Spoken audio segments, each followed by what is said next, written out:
Hello ಎಲ್ರಿಗೂ ನಮಸ್ಕಾರ. ರೀಸೆಂಟಾಗಿ ಮಧ್ಯಪ್ರದೇಶ್ ಮತ್ತು ರಾಜಸ್ಥಾನದಲ್ಲಿ ಈ ಕಾಫ್ ಸಿರಪ್ ಸೇವನೆಯಿಂದ 12 ಮಕ್ಕಳು ಡೆತ್ ಆಗಿದೆ. ಸೊ ಅದಕ್ಕಾಗಿ government of India, ministry of health and family welfare ಒಂದು ಅಡ್ವೈರಿ ರಿಲೀಸ್ ಮಾಡಿದೆ. ಏನಪ್ಪ ಅಂದರೆ, ಲೆಸ್ ದೆನ್ 2 ಇಯರ್ಸ್ ಮಕ್ಕಳಿಗೆ ಕಾಫ್ ಸಿರಪನ್ನು ಕೊಡಬೇಡಿ. ಅದ್ರ ಜೊತೆಗೆ 5 ಇಯರ್ಸ್ ಒಳಗಡೆ ಮಕ್ಕಳಿದ್ರೂ ಅವ್ರಿಗೆ ಕಾಫ್ ಸಿರಪ್ ರಿಕಮೆಂಡೇಶನ್ ಇಲ್ಲ. ನೀವು ಹಾಗೇನಾದರೂ ಕಾಫ್ ಸಿರಪ್ ಕೊಡಬೇಕು ಅಂದರೆ ಇದು ಕ್ಲೋಸ್ ಮೆಡಿಕಲ್ ಅಬ್ಸರ್ವೇಷನ್ದಲ್ಲಿ ಕೊಡಬೇಕು. ಏನಾಗಿದೆ ಅಂದರೆ, ಇವಾಗ ಅಲ್ಲಿ ಮಧ್ಯಪ್ರದೇಶ್ ಮತ್ತು ರಾಜಸ್ಥಾನದಲ್ಲಿ ಈ ಕಾಫ್ ಸಿರಪ್ ಸೇವನೆಯಿಂದ ಒಂದು 12 ಮಕ್ಕಳು ಡೆತ್ ಆಗಿದೆ. ಸೊ ಎಕ್ಸಾಕ್ಟ್ ಈ ಡೆತ್ ಆಗಿರೋದಕ್ಕೆ ರೀಸನ್ ಏನು ಇನ್ನೂ ಹೊರಗಡೆ ಬಂದಿಲ್ಲ. ಏನಾಗುತ್ತೆ, ನೀವು ಕಾಫ್ ಸಿರಪ್ ಕೊಡಬೇಕು ಅಂತ ಅಂದ್ಕೊಂಡ್ರೆ, ಯಾರಾದರೂ ಡಾಕ್ಟರ್ಸ್ ಆಯಿತು, ಪ್ರಾಕ್ಟೀಸ್ನರು, ಪೀಡಿಯಾಟ್ರಿಷಿಯನ್, ನೀವೇನಾದರೂ ಈ ಮೆಡಿಸಿನ್ ಕೊಡಬೇಕು ಅಂದರೆ according to government of Indian advisory ಪ್ರಕಾರ ನೀವು ಆ ಮೆಡಿಸಿನನ್ನು ಡ್ಯೂರೇಷನ್ ಏನಿರುತ್ತೆ ಶಾರ್ಟ್ ಇಡಿ, ಲೈಕ್ 3 to 5 ಡೇಸ್ ಅಥವಾ 7 ಡೇಸ್ ಈ ಡ್ಯೂರೇಷನ್ದಲ್ಲಿ ಕೊಡಬೇಕು. ಮತ್ತು ರಿಕಮೆಂಡೆಡ್ ಡೋಸ್ ಕೊಡಿ. ಅದ್ರ ಜೊತೆಗೆ ಈ ಕಂಬೈನ್ಡ್ ಡ್ರಗ್ಸ್ ಬರುತ್ತೆ, ಕಂಬೈನ್ಡ್ ಡ್ರಗ್ಸ್ ಕೊಡಬೇಡಿ ಅಂತ ಹೇಳ್ತಾ ಇದೆ. Like single medicine component, chemical component ಇರಬೇಕು, ಈ ರೀತಿ ಕೊಡಬೇಕು. ಅದ್ರ ಜೊತೆಗೆ ಫಸ್ಟ್ ಲೈನ್ ಟ್ರೀಟ್ಮೆಂಟ್ ಏನು ರಿಕಮೆಂಡೇಶನ್ ಮಾಡ್ತಾ ಇದೆ ಅಂದರೆ, you should hydrate them well. So ಚೆನ್ನಾಗಿ ಹೈಡ್ರೇಷನ್ ಮಾಡಬೇಕು, ಚೆನ್ನಾಗಿ ಅಡಿಕ್ವೇಟ್ ನೀರು ಕೊಡಬೇಕು. ಅದ್ರ ಜೊತೆಗೆ ಸ್ಟೀಮ್ ಇನ್ಹಲೇಷನ್ ಮಾಡಬೇಕು, ಮತ್ತು ಮಕ್ಕಳಿಗೆ ಚೆನ್ನಾಗಿ ರೆಸ್ಟ್ ಮಾಡಬೇಕು. ಈ ಥರ ಎಲ್ಲ ಮಾಡೋದು ಈ ಗೌರ್ಮೆಂಟ್ ಆಫ್ ಇಂಡಿಯಾ ಇವಾಗ ಅಡ್ವೈಸ್ ಮಾಡ್ತಾ ಇದೆ. ಈಗ ಏನಾಗಿದೆ ಅಂದರೆ, ಈ ಮಕ್ಕಳು ಡೆತ್ ಆದಮೇಲೆ ಈ ರಿಸರ್ಚ್ ನಡ್ತಾ ಇದೆ ಯಾಕಾಗಿದೆ. ಇವಾಗ ಆಲ್ರೆಡಿ 10 ಸ್ಯಾಂಪಲ್ಸನ್ನು ಕಲೆಕ್ಟ್ ಮಾಡಿದ್ದಾರೆ. ಕಲೆಕ್ಟ್ ಮಾಡಿದಾಗ ಏನಿರುತ್ತೆ, ಈ ಕೆಮಿಕಲ್ ಇಂಡಸ್ಟ್ರೀಸ್ ಇರುತ್ತಲ್ಲ, ಇಂಡಸ್ಟ್ರೀಸ್ ಡೈಇಥೈಲ್ ಗ್ಲೈಕಾಲ್ ಅಥವಾ ಇಥೈಲ್ ಗ್ಲೈಕಾಲ್ ಅನ್ನೋ ಒಂದು ಕಾಂಪೋನೆಂಟ್ದಿಂದ ಲೈಕ್ ಮೊದಲು ಮಕ್ಕಳು ಡೆತ್ ಆಗಿದೆ. ಈವನ್ ಇಂಡಿಯಾದಲ್ಲಿ ಯುಕ್ರೇನ್, ಅಕಾರ್ಡಿಂಗ್ ಟು WHO ಪ್ರಕಾರ ಇಂಡೋನೇಷ್ಯಾ, ಯುಕ್ರೇನ್ ಅಂಥ ದೇಶದಲ್ಲಿ ಈ ಡೈಇಥೈಲ್ ಕಾಂಪೋನೆಂಟಿಂದ ಬೇಬೀಸ್ ಡೆತ್ ಆಗಿದೆ. ಬಟ್ ಇಂಡಿಯಾದಲ್ಲಿ ಈ ಟೆಸ್ಟ್ಗಳು ಮಾಡಿದಾಗ ಡೈಇಥೈಲ್ ಕಾಂಪೋನೆಂಟ್ ಇನ್ನೂ ಯಾವುದು ಕಂಡು ಬಂದಿಲ್ಲ. ಬಟ್ ಸ್ಟಿಲ್ ಟೆಸ್ಟ್ಗಳನ್ನು ICMR ಕಳಿಸಿದ್ದಾರೆ, ಫಾರೆನ್ಸಿಕ್ ಲ್ಯಾಬ್ಗೂ ಕಳಿಸಿ ರಿಸರ್ಚ್ ನಡೀತಾ ಇದೆ. ಸೊ ಇದು ಯಾಕಾಗಿದೆ ಏನು ಅಂತ. But better to take care your kids. And ಇನ್ನೊಂದು ಮುಖ್ಯವಾಗಿ, ನೀವು ಡಾಕ್ಟರ್ನ ಏನು ಅಡ್ವೈಸ್ ಮಾಡಿರ್ತಾರೆ, ಅಡ್ವೈಸನ್ನು ಎಲ್ಲ ಪೇರೆಂಟ್ಸು, ಪಬ್ಲಿಕ್ಕು ಅವೇರ್ನೆಸ್ ಕೂಡ ಕೊಡ್ತಾ ಇದೆ ಗೌರ್ಮೆಂಟು. ಅದನ್ನೇ ನೀವು ಫಾಲೋ ಮಾಡಬೇಕು. Don't take over counter drugs.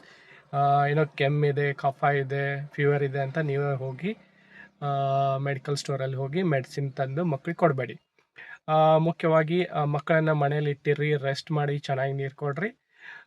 ಮತ್ತು ಈ ಕೋಲ್ಡು ಮತ್ತು ಈ ಕಾಫು ಸ್ಪೆಷಲಿ ಆಗೋದು ವೈರಲ್ ಆ್ಯಂಡ್ ಬ್ಯಾಕ್ಟೀರಿಯಲ್ ಇನ್ಫೆಕ್ಷನ್. ಅದು ಒಂದು 10-12 ಡೇಸ್ದಲ್ಲಿ ತಾನಾಗಿ ರಿಕವರಿ ಆಗುತ್ತೆ. ಸೊ ಅದಕ್ಕೆ ಸಪೋರ್ಟಿವ್ ಟ್ರೀಟ್ಮೆಂಟ್ ಕೊಡ್ತಾರೆ ಡಾಕ್ಟರ್. ಲೈಕ್ ಫೀವರ್ ಅದಿದ್ದರೆ ಪ್ಯಾರಾಸೆಟಮಾಲು ಮತ್ತು ಆ್ಯಂಟಿಬಯೋಟಿಕ್ ನೆಸೆಸಿಟಿ ಇರುತ್ತೆ, ಆ ಥರ ಕೊಡ್ತಾರೆ. ಬಟ್ ರೀಸೆಂಟಾಗಿ ಡ್ರಗ್ಸ್ ಮೇಲೆ ಇದು ಕಾಫ್ ಸಿರಪ್ದಿಂದ ಇಫೆಕ್ಟ್ ಆಗಿರೋದ್ರಿಂದ make sure that you will give this syrups with doctor prescription. ನೀವೇ ಮನೆಯಲ್ಲಿ ಕೊಡಬೇಡಿ. ಮತ್ತಿನ್ನೊಂದು, ನೀವೇನಾದರೂ ಮನೇಲಿ ಕಾಫ್ ಅದು ಇದೆ ಅಂದರೆ ಮಕ್ಕಳಿಗೆ ಲೈಕ್ ಈ ಹಾಲಲ್ಲಿ ನೀವು ಒಂದು ಸ್ವಲ್ಪ ಅರಿಶಿನ ಪುಡಿ ಹಾಕಿ ಕೊಡ್ಬೋದು. ಮತ್ತು ಚೆನ್ನಾಗಿ ಅವರಿಗೆ ಬೆಚ್ಚಗಿಡ್ಬೋದು ಮಕ್ಕಳಿಗೆ.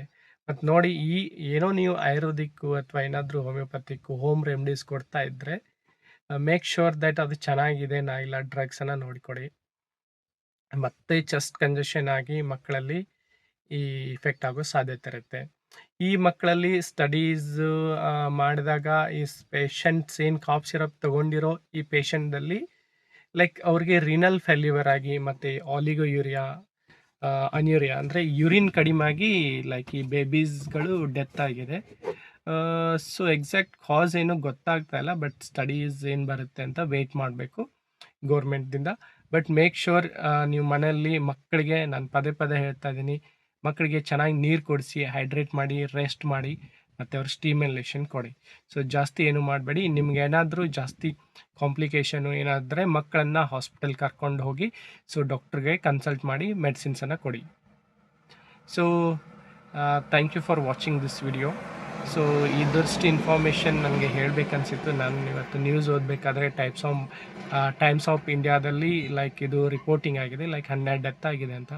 ಅದು ನೋಡಿದಾಗ ಸೊ ನಾನು ಗೌರ್ಮೆಂಟ್ದಿಂದ ಒಂದು ಸರ್ಕ್ಯುಲರು ಬಂದಿತ್ತು ಅಡ್ವೈಸರಿ, ಲೈಕ್ ಯಾವ ಥರ even this advice is given to all states ಮತ್ತು ಎಲ್ಲ ಹಾಸ್ಪಿಟಲ್ಗಳಿಗೂ ಎಲ್ಲ ಹೆಲ್ತ್ ಫೆಸಿಲಿಟಿಗಳಿಗೂ ಇದನ್ನು ಗೌರ್ಮೆಂಟ್ ಆಲ್ರೆಡಿ ಇದನ್ನು ಈ ಸರ್ಕ್ಯುಲರನ್ನು ಮತ್ತು ಅಡ್ವೈಸರಿನ ರೀಚ್ ಮಾಡಿದೆ.